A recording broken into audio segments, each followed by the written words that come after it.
반갑습니다. 1월 19일 월요일 큐티 스케치 시간입니다. 오늘 본문은 마태복음 4장 12절부터 25절까지의 말씀입니다. 오늘 본문은 이렇게 시작합니다.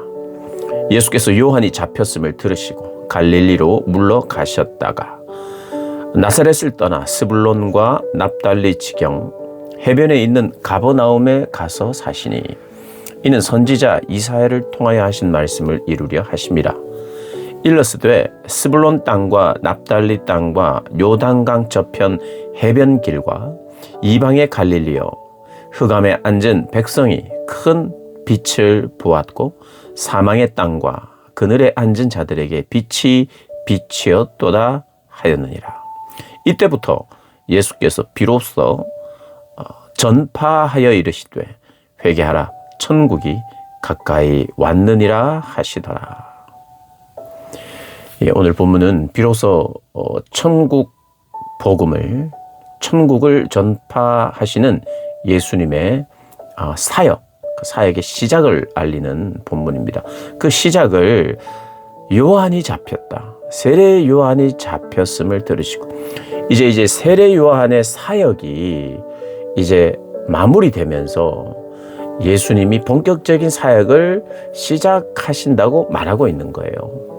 그리고 이것은 이사야 선지자가 이야기한 지금 빛이 비치고 있다. 누구 때문이요? 예수님이 그 땅에 가버나움 땅에 그 스불론 납달리 지경 그 어둠의 땅, 사망의 땅, 흑암의 땅에 빛이신 예수님이 가시니까 거기에 빛을 보았다는 거예요. 희망을 보았고 소망이 되었다는 이야기를 하면서 시작을 합니다. 그러면서 그 소망은 어떻게 이루어지는가? 회개를 통해서 이루어진다는 거예요. 하나님과의 관계에 문제가 있는 이 부분에 대해서 철저히 회개함을 통하여 하나님 앞에 나의 죄를 고백하고 하나님 앞에 하나님의 말씀을 지켜 행하며 순종하는 그 길로 나아가는 그 회개를 통해서 천국의 백성이 된다는 것을 이제 말하기 시작했다는 것입니다. 근데 이제 예수님께서 그 선포를 하시면서 혼자서 일하시지 않고 제자들을 부르십니다. 제자들을 부르시는데 18절을 보면 갈릴리 해변에 다니시다가 두 형제 곧 베드로라 하는 시몬과 그의 형제 안드레가 바다에 금을 던지는 것을 보시니 그들은 어부라. 오늘 본문에 이제 보면 해변에 다니셨대요. 예수님께서. 해변에 왜 가셨을까요? 해변을 한번 걷고 싶어서? 바다가 좋아서?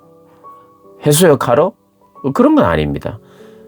다니셨는데 그 다니셨다는 이 의미가 뭐냐 하면 그냥 우연히 해변을 한번 걷다가 우연히 베드로를 만나고 안드레를 만나서 너 나랑 같이 한번 사람을 낚는 어부 돼 볼래? 그런 게 아니라 다니신 것이 목적을 가지고 목적을 가지고. 누구 때문에 갔느냐? 베드로와 안드레를 만나러 예수님이 찾아가신 거예요. 이제 마태복음만 읽어볼 때는 예수님이 해변에서 우연히 두 사람을 만났구나 이렇게 우리가 생각할 수 있어요. 그러나 요한복음을 본다든지 누가복음을 보면 예수님과 제자 이 베드로의 만남은요 벌써 이전에 있었어요. 이 마태복음 요한복음을 보면 어떻게 베드로가 예수님을 처음 만났느냐 하면 그의 형제 안드레가 먼저 예수님을 만났어요. 근데 안드레는 세례 요한의 제자였어요. 그러니까 세례 요한의 제자가 예수님의 제자가 된 거예요. 예수님의 말씀을 듣고 자기의 형제인 베드로를 데리고 와서 예수님과 만나게 했어요. 예수님 말씀을 듣게 했어요. 그렇게 처음 우연히 바닷가에서 어부 활동을 하고 있는 베드로를 찾아온 건 아니에요. 근데 이제 마태복음엔 그런 걸 생략했어요. 마태복음이 곧장 달려가고 싶은 것은 그가 어떻게 예수님을 만났는지 몇 번 만났는지 이게 아니라 어부라.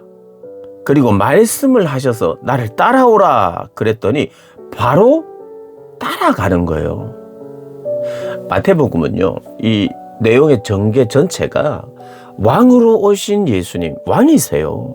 그러니까 아기 때부터 경배를 받는 거죠. 동방 박사에게. 왕이신 주님이, 왕이 말씀하시고 왕이 명령하실 때 즉시로 따르는 것을 더 강조하고 싶었어요. 물론 요한복음이나 누가복음에 보면 베드로의 장모를 먼저 고치는 사건이 나와요. 그러니까 예수님에 대해서 와, 이분은 대단한 분이다, 이런 걸 벌써 느꼈어요. 그리고 그분이 말씀도 들었어요. 와, 정말 대단한 분이다, 이런 걸 베드로도 느끼고 있었을 거예요. 그런데 실제로 그때 제자로 부르지 않았어요. 제자로 부를 때 이전에 예수님에 대한 지식도 있었던 것이 맞아요. 그런데 그걸 다 생략하고, 마치 우리가 읽을 때는 처음 만났는데 그분의 신적인 권위에 압도되어서 나를 따르라 하면 예 하고 따르는 것처럼 생각하도록 우리에게 중요한 어떤 하나를 더 강조하고 있는데, 물론 그분에 대해서 어느 정도 알았고 할 수만 있으면 그분의 제자가 되기를 원했을 수도 있어요, 베드로가. 그런데 예수님이 직접 불러주실 때 그들이 순종할 수밖에 없는, 그리고 왕의 부르심에 순종하고 기쁨으로 순종했다는 것을 강조하기 위해서 다른 걸 다 기록하지 않아요. 이 성경의 목적은 마태, 마가, 누가, 요한복음에 이렇게 다 제자들을 부르신 예수님의 이야기가 나오고 있지만 일부러 빼놓고 일부러 거짓말하고 이러진 않아요. 마태는 마태가 쓰고 싶은 대로 쓰고 그런 게 아니에요. 여러 각도가 있어요. 예수님이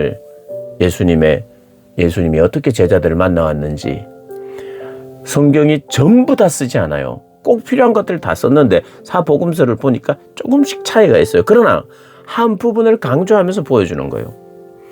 그러니까 우리가 조금 종합해보면 성경을, 그래서 마태복음, 마가복음, 누가복음, 요한복음 우리가 다 고루고루 읽고 또 읽고 비교해보면 어떤 결론에 이르느냐 하면 예수님 굉장히 인격적인 분이시는구나. 제자들에게 강압적으로 따라와 이렇게 했던 분이 아니라 같이 만나고 병도 고쳐주고 대화도 하고 그분의 가르침을 가르쳐서 다시 찾아오고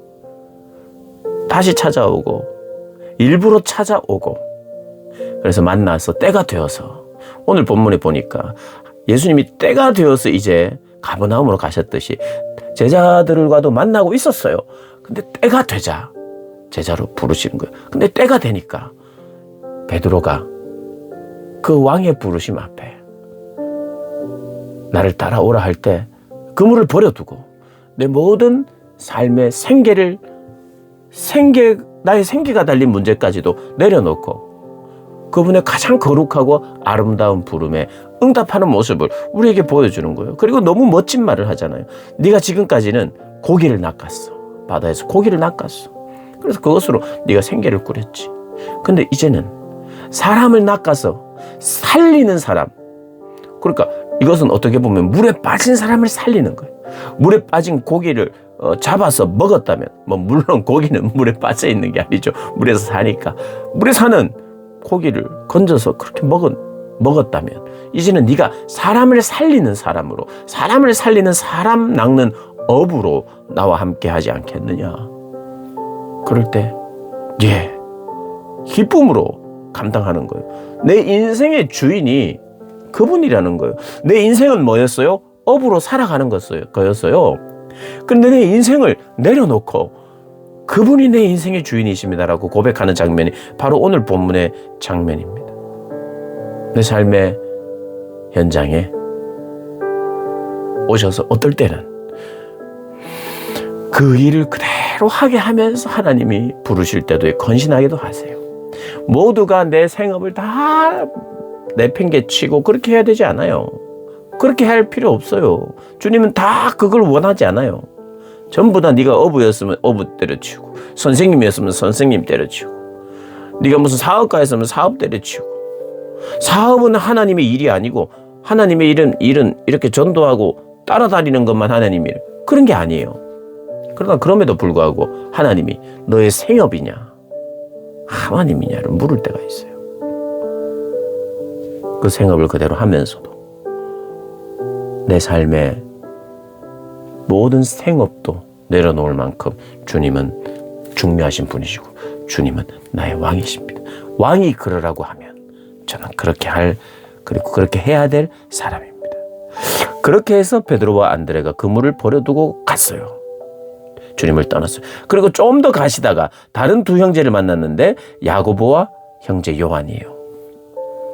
그들 역시도 배와 아버지를 버려두고 예수님을 따릅니다. 예수님을 따릅니다. 인생의 주인이 나를 부르자, 내 인생의 왕이신 그분이 나를 부르자 가는 거예요. 내 인생이 나를 잘 키워주신 아버지도 있고 고향도 있지만 진짜 주인이 나타나신 거예요. 여러분 그렇습니다. 우리 자녀의 진짜 아버지가 누굽니까? 하나님이세요. 내 자녀가 나의 부름대로 나에게 순종하고 그 잘 순종하는 아이로 키워야죠. 내 말에 순종하는 아이 되어야죠. 반드시 순종하는 아이로 키워야 됩니다. 우리는 잘 순종하도록. 그런데 잠깐 우리가 막고 있는 거죠. 진짜 부르시는 분이 부르실 때 그거 듣고 가는 거 섭섭해하면 안 되죠, 사실. 왜냐하면 진짜 주인이 나타난 거니까. 진짜 주인이 불러주셨으니까. 진짜 주인이 부르면 예, 주님 하고 가는 거예요. 그러니까 베드로든 야고보와 요한이든 버려뒀다고 이야기해요. 그냥 바로 즉시로 예수를 따랐다 그러면 되는데 성경 이걸 막 쓰고 싶어 하는 거예요. 우리로 하여금 그걸 읽으라고 하는 거예요. 버려버렸다. 여러분, 버리는 거하고 잠깐 놔두는 거하고 뉘앙스가 달라요. 다시 찾아가는 거고, 버렸다는 것은 나 의미 없다는 거예요. 돈이 얼마짜리든. 요즘 배가 비싼데 그때도 배가 비쌌겠죠. 비싸요, 배가. 근데 버렸대요. 누가 해도 상관없는 거예요. 여러분, 아버지가 여기 보면 아버지와 배를 버려뒀다. 요한과 야고보는. 그러니까 아버지가 그 배를 가져갔겠지만 버렸대요. 그물도 버리고 갔다는 거예요. 버려도 된다는 거예요. 그게 즉시. 그거 챙기려면 그거 안 챙기고 신경 쓰고 다시 팔고 뭐 이렇게 하려면 버렸다 하면 안 되죠. 그럼 버리면 그건 끝이에요. 어떻게 팔아야 될지 이걸로 뭘 해야 될지 고민 안 하고 그 모든 고민을 그냥 끊고 버리고 상관없고 이건 내 것 아니야 이제 이렇게 하고 주님을 따랐다는 거예요. 다른 것은 이제 상관없다는 거예요. 자기에게. 그물 문제나 배 문제는 나에게 이제 관심이 아니라는 거예요. 나의 관심이 무엇이냐? 주인의 부름. 그리고 제자가 되는 것. 제자는 이런 겁니다. 내 뒤를 따라와. 이런 거예요. 그리고 내가 하는 것 봐. 내가 너를 참된 제자로 만들 거야. 내가 키울 거야. 이 말입니다. 나를 따르라. 나를 따라오라. 이런 것은. 나를 따라오. 내 뒤에서 나를 보고 배우고 내가 너의 참된 스승이 되겠다. 그 참 복된 길이죠.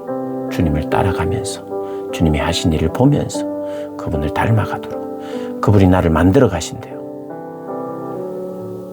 그래서 그분이 나를 부르셨다면 불러주신다면 그것은 큰 복이죠. 그런 주님의 부름 우리 모두에게 있었습니다. 그리고 있을 것입니다. 그 부름에 감사함으로 응답하는 저와 여러분 되시기를 주님의 이름으로 축복합니다.